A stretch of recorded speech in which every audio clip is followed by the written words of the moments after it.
Director board യോഗത്തിൽ പറഞ്ഞു. Director board യോഗം എൻ്റെ അഭിപ്രായം ത്തോടുകൂടി യുനാനിമസായിട്ട് ഈ ഐക്യം നമുക്ക് വേണ്ട എന്ന് തീരുമാനിക്കുകയായിരുന്നു. അപ്പോൾ പിന്നെ വേറെ ഇടപെടൽ ഉണ്ടെന്നാണല്ലോ അദ്ദേഹം സംശയിക്കുന്നത്. ആരവാണ്, അതുകൊണ്ടാണ് സുകുമാരൻ നായർ ഇങ്ങനെ എങ്ങനെ വരത്തില്ലായിരുന്നു എന്ന് പറഞ്ഞു. ഇപ്പോൾ വേറെ ഇടപെടലില്ല എന്നുള്ളത് എനിക്ക് വ്യക്തമാണ്. പിന്നെ അതിനെപ്പറ്റി കൂടുതൽ തർക്കം വരുന്നില്ല.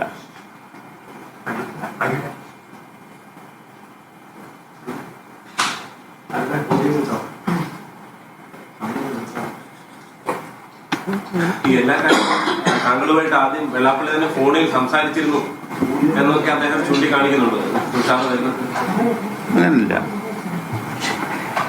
ഒരു സഹോദര സംഘടന എന്നുള്ള നിലയിൽ അതിൻ്റെ തലപ്പത്തിരിക്കുന്ന അദ്ദേഹത്തെ ഇവിടുത്തെ രാഷ്ട്രീയ നേതാക്കന്മാർ അങ്ങേയറ്റം തരം താണ രീതിയിലും മറ്റും മോശമായ രീതിയിൽ സംസാരിച്ചപ്പോൾ അത് ശരിയല്ല എന്ന് ഞാൻ കേട്ടുപറഞ്ഞു. അത് ശരിയല്ല, അങ്ങനെ ചെയ്യാൻ പാടില്ല. അദ്ദേഹം ഇത്രയും പ്രായമുള്ള ഒരാൾ, ഒരു വലിയ മഹാസംഘടനയുടെ തലപ്പത്തുള്ള ആൾ, അദ്ദേഹത്തെ എങ്ങനെ പറയുന്നത് രാഷ്ട്രീയ പാർട്ടി നേതാക്കൾക്ക് ഭൂഷണമല്ല എന്ന് ഞാൻ പറഞ്ഞു. അപ്പോഴാണ് അദ്ദേഹം അത് പേപ്പറിൽ വന്നു കഴിഞ്ഞപ്പോഴാണ് അദ്ദേഹം നമ്മളുമായിട്ട് കോണ്ടാക്ട് ചെയ്യുന്നത്. അതെ, ഞാൻ അത് അനുഭവിച്ച് സംസാരിച്ചു. അപ്പോൾ ഐക്യം വേണം എന്ന് അദ്ദേഹം തന്നെയാണ് ആവശ്യപ്പെട്ടത്. ഐക്യം വേണം എന്ന് അദ്ദേഹം തന്നെ ആവശ്യപ്പെട്ടു. ആകാമെന്ന് പറഞ്ഞു. ഇത് വാക്കാലുള്ള കാര്യങ്ങളല്ല, അല്ലാതെ. അപ്പോൾ അദ്ദേഹം പറഞ്ഞു 21-ാം തീയതി ഞങ്ങൾ ഇവരുടെ നേതൃയോഗം കൂടുന്നുണ്ട്, ആ യോഗത്തിൽ വെച്ച് ഞങ്ങളൊരു തീരുമാനമെടുക്കാം, എന്നിട്ട് വന്നിട്ട് ചർച്ച ചെയ്യാം എന്ന് പറഞ്ഞു. അപ്പോൾ ഐക്യത്തിൻ്റെതായ ചർച്ച നടക്കാൻ പോകുന്നുള്ളൂ. അന്നേരമാണ് തുഷാർ വെള്ളാപ്പള്ളി അവിടെ വരും എന്ന് കണ്ട് സംസാരിക്കാൻ വരും എന്ന് പറഞ്ഞു. ഞാൻ ആട്ടെ എന്ന് പറഞ്ഞു. അത് കഴിഞ്ഞ ഞാൻ ആലോചിച്ചപ്പോഴാണ് എനിക്ക് തന്നെ തോന്നിയ കാര്യമാണ്. തുഷാർ വെള്ളാപ്പള്ളി എന്നെ വിളിച്ചു. ഞാനവിടെ 2-3 ദിവസത്തേക്കകം വരാം എന്ന് പറഞ്ഞു. ഒന്നാമത് അത്രയും 3 ദിവസം മറ്റും ഇടേണ്ട കാര്യമില്ലായിരുന്നു അതിനകത്ത്. 2-3 ദിവസത്തേക്കകം വരാം എന്ന് തുഷാർ വെള്ളാപ്പള്ളി പറഞ്ഞു.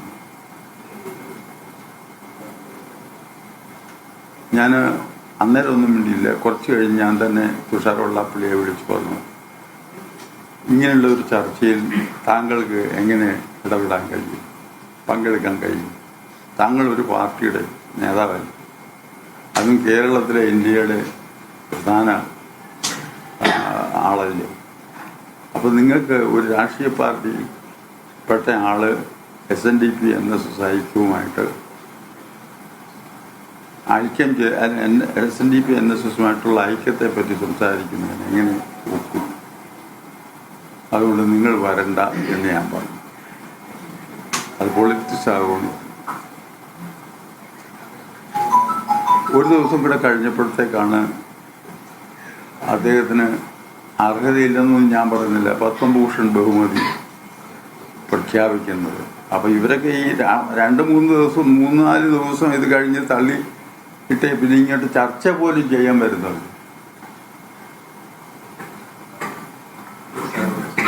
അതാണ് ഇതിൻ്റെ. അങ്ങനെ വന്നപ്പോഴാണ് എനിക്ക് തോന്നി ഇതിലെന്തോ ഇടപെടലുകൾ.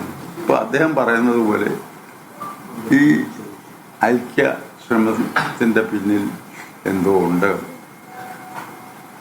അതുകൊണ്ട് ആ കെണിയിൽ പെടണ്ട എന്ന് എനിക്ക് തോന്നി. ഞാനിപ്പോൾ ഇതൊന്നും NSSൻ്റെ ഡയറക്ടർ ബോർഡിനെയോ ഒന്നും അറിയിച്ചിട്ടില്ല. പക്ഷെ ഞാൻ NSSൻ്റെ ഡയറക്ടർ ബോർഡ് വിളിച്ചു.